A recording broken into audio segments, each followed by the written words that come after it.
Kak Pipit mau cerita nih tentang seekor siput kecil dan sebuah daun lebar yang ternyata mengubah cara berpikirnya. Yuk, dengarkan sampai akhir karena ceritanya lucu, tapi ada hikmah yang dayam-dayam masuk ke hati. Di sebuah kebun yang hijau, hiduplah seekor siput kecil bernama Pipo. Pipo terkenal suka mengeluh. Kalau matahari panas, dia mengeluh. Kalau hujan turun, dia mengeluh. Kalau jalannya lambat, nah, itu keluhan favoritnya. Kenapa sih? Aku bukan kelinci atau burung. Mereka cepat. Aku jalan sedikit saja. Sudah sore?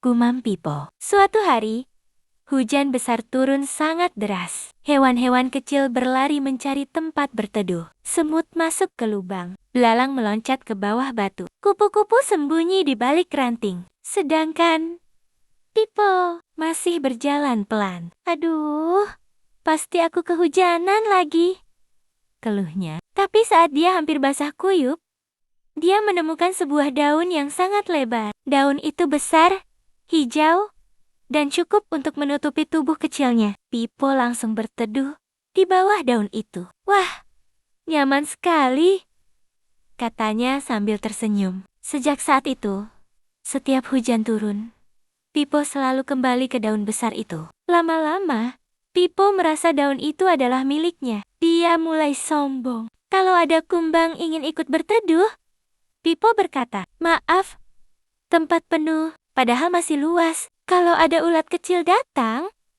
Pipo bilang, "Cari daun lain saja." Hari demi hari berlalu. Sampai suatu sore, hujan turun lebih deras dari biasanya. Angin bertiup kencang. Pipo buru-buru menuju daun kesayangannya. Tapi saat sampai, daunnya robek. Sebagian tertiup angin. Air hujan masuk dari mana-mana. Pipo panik. Aduh, sekarang aku berteduh di mana? Dia ketakutan. Lalu terdengar suara kecil. Pipo, kesini. Ternyata semut yang dulu pernah ditolak membuka tempat di dekat sarangnya. Belalang yang pernah diusir berkata, "Ayo cepat, sebelum hujan makin deras." Bahkan, ulat kecil yang dulu sedih karena ditolak, ikut memberi ruang. Pipo diam. Hatinya terasa aneh.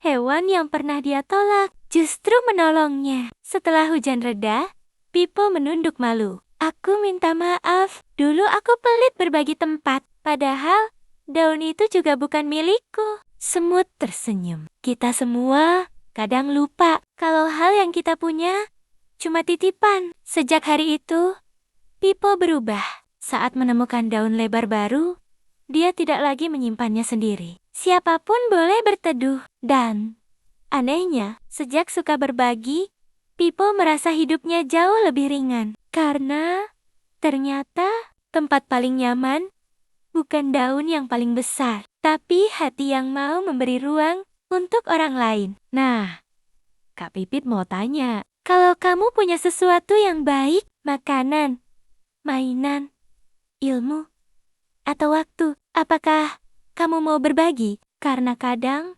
kebaikan yang kita beri hari ini bisa jadi pertolongan yang kembali saat kita membutuhkannya. Sampai jumpa di cerita Kak Pipit berikutnya. Dadah, jangan lupa jadi anak yang baik, sabar, dan suka berbagi. Ja.